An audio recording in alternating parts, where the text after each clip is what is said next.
Hello, my dear students. Now, in this class, we shall discuss the third chapter of the geography, that is natural vegetation and wildlife. My dear students, before this, we have discussed about some important natural resources like the land, soil, as well as water. Now, in this also, we shall discuss the natural resources, but these natural resources are the biotic, yes, means living one. So first we shall discuss about the natural vegetation, and later on we shall move to the wildlife. So like the land, water, soil, this natural vegetation is also very important for the survival of the human beings. On the earth, a varieties of the natural vegetations are found, and that all grow here naturally. If we talk about the main natural vegetations which are found onto the earth, then that are categorized into the four main categories. First one is the forest, second one is the grassland,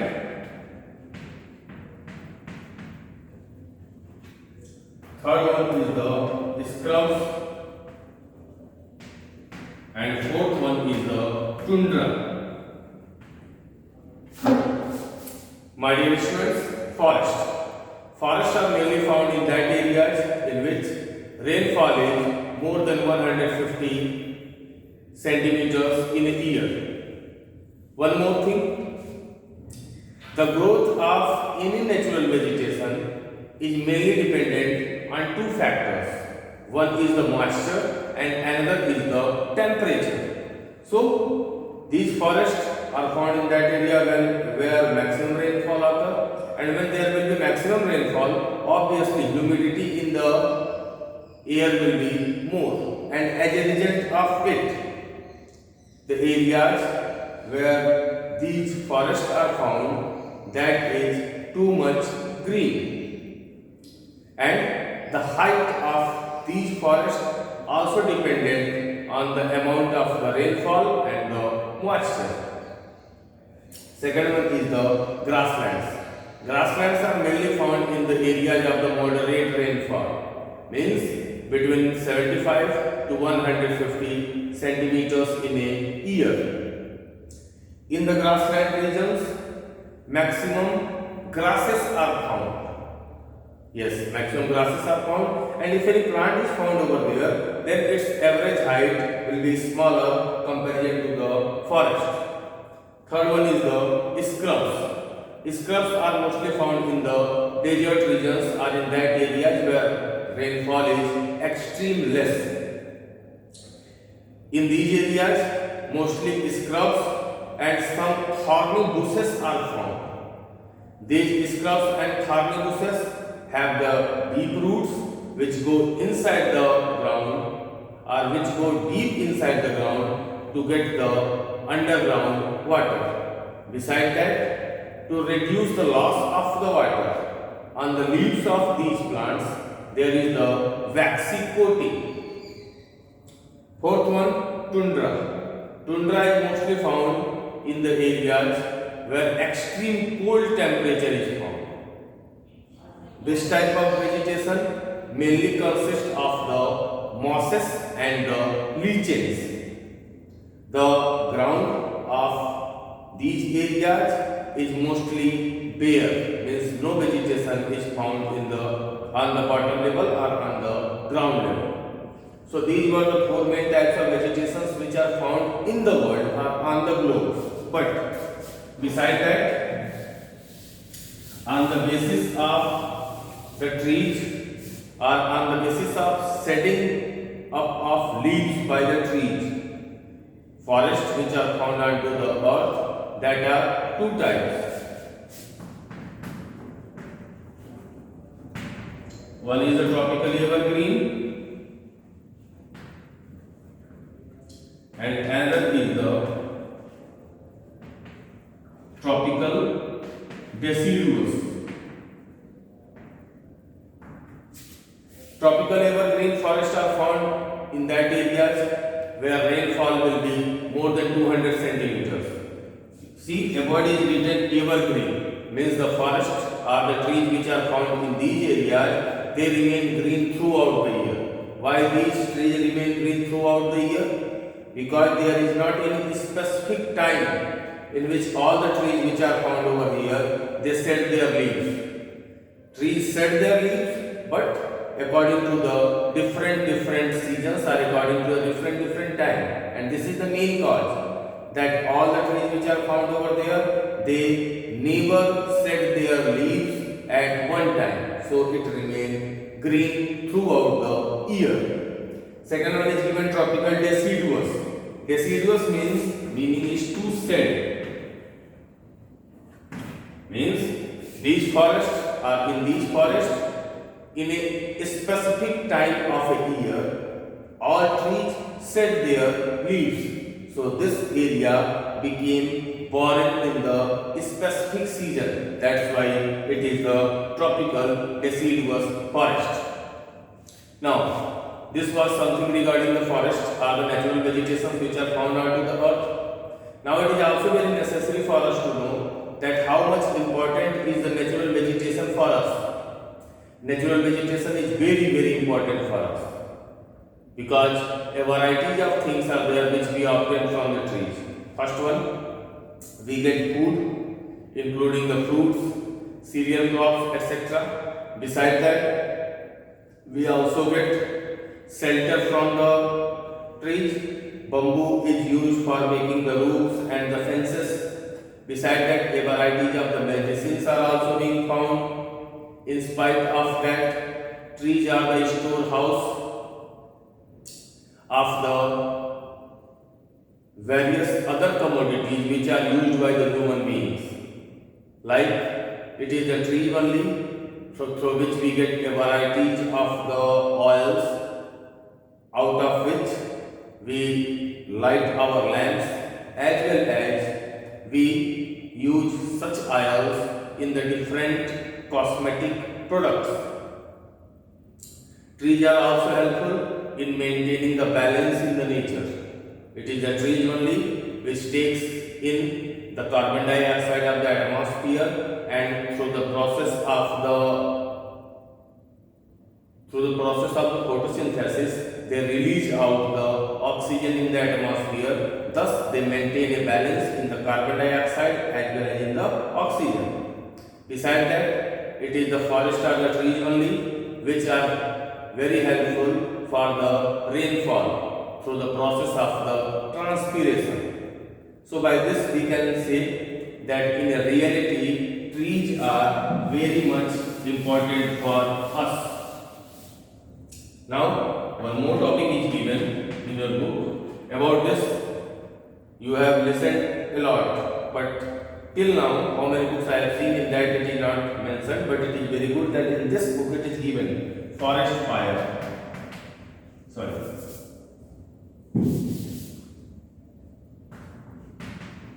Forest fire. So what is this forest fire?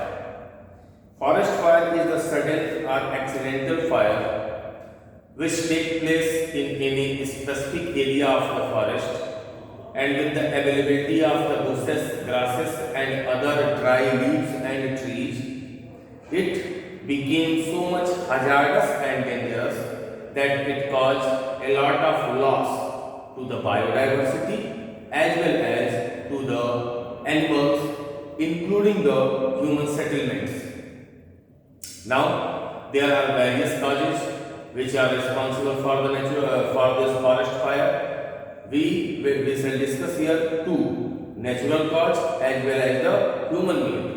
In the natural cause, we can say that thunder and lightning. Don't say thunder. Lightning is the main reason for this forest fire in case of the natural cause. Besides that, sometimes the extreme temperature by the sunlight also gives some spark in the dry leaves, and suddenly they catch fire on the bigger areas and cause a lot of destruction to the life and the property. In the human-made causes, the irresponsible behaviors of the human beings, sparks originated through the railway lines or by mining activities or by any other work.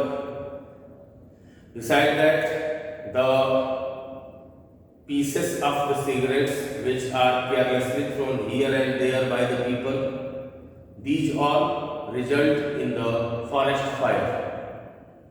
Prevention means how can we prevent this forest fire?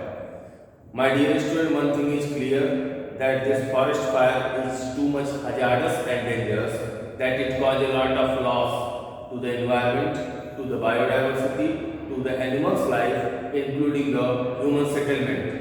So, government should take the proper care so that we can control this forest fire. For this purpose, sensors should be installed in different areas so that at the time of the forest fire they give us very fast and speedy information. Besides that, watchtowers should be also installed in the different areas of the forest so that people can be aware of this forest fire. Besides that, people should be taught that what are the hazardous effects of their careless activities so that this can be stopped or this can be saved. Besides that, in case of the forest fire, the temperature is too much high that people are unable to get rid of it in a very quick way or very soon. The best method by which we can control the forest fire, that is the use of the sprays. But aerial spray will work a lot. But sometimes it happens that because of the huge amount of the ashes and the smokes which are released by this forest fire, the visibility in the sky becomes very less, and that's why the people who are doing the act of the aerial spray, they are unable to do it in a proper way. So it is our natural and the moral responsibility that we save the natural vegetation with this forest fire. We should not do any type of careless activities so that it can take place such like this. So this was something about the natural vegetation which is found onto the earth. Besides that, another topic is the wildlife. My dear students, like the natural vegetation, wildlife is also very important for us. And our country India has the varieties of the wildlife, and wildlife are found in all the areas, on the land, in the water, in the air, in the forest, in the delta region, in the swampy areas, etc. etc. But in recent years, we have seen that the number of the wildlife species which are found onto the earth, they are decreasing very quick. Why are they decreasing? They are decreasing by the activities which are made by the human beings, and as a result of it, maximum species of the animals have become extinct, means they have ended from the earth. Besides that, there are maximum which are in the endangered list. In today's scenario, India, 11,000 species of the wildlife are in the endangered list.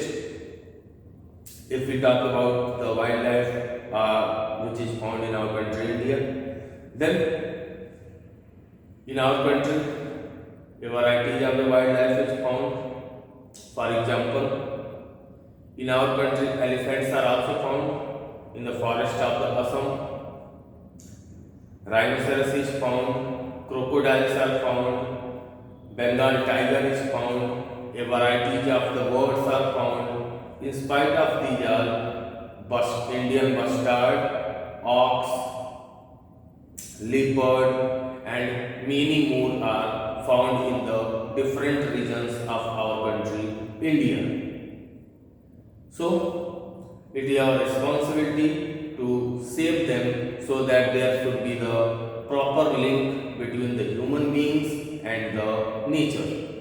So, to conserve the wildlife of our country, a lot of steps are being taken by the government. For that purpose, wildlife sanctuaries, national park, as well as the biosphere reserves are being established in the different areas. Besides that, a lot of projects to safeguard the special species like the Project Tiger, Project Rhino has also been installed by our government. Besides that, to safeguard some of the species, our government has made strict laws so that if any individual is indulged in the killing of that animals, he or she will be brutally punished according to the law. So, first one, national park. National park is made for the conservation of both flora as well as fauna. In this, peoples are not allowed to go for their any type of the need or for any other purpose. Biosphere reserves, these are mainly built for the protection of the fauna, means animals. Besides that, wildlife sanctuaries are also being constructed for the preservation and breeding of the endangered species so that they can get the proper environment for the breeding and their population can increase. Now, at last we shall discuss what are the causes for the less or for the what causes responsible for the decrease in the wildlife. There are maximum causes. First one is the growing population, because as the population of the human beings grew, it was the requirement for them to get the more areas for the settlement as well as for the agriculture need. So humans started to cut off the forest. For the proper balance in the nature, at least 1/3 area of the earth should be covered by the forest. But by the growing population, now this area of the forest has decreased from the scientific norms. Besides that, for the construction of different type of projects for the mining activities also, the areas of the forest has been cleared and surveyed by the human beings. In spite of this, there are maximum people who are indulged in the poaching, means illegal killing of the animals for their skin, for their teeth, for their hides as well as for other purposes. So it is our moral responsibility that we should conserve the natural vegetation as well as wildlife of the earth so that there should be the proper interdependence between the human beings and the nature for the integral survival of all the species. So this was all about this chapter. In the next chapter, we shall discuss about the mineral resources. Till that time, bye bye dear students.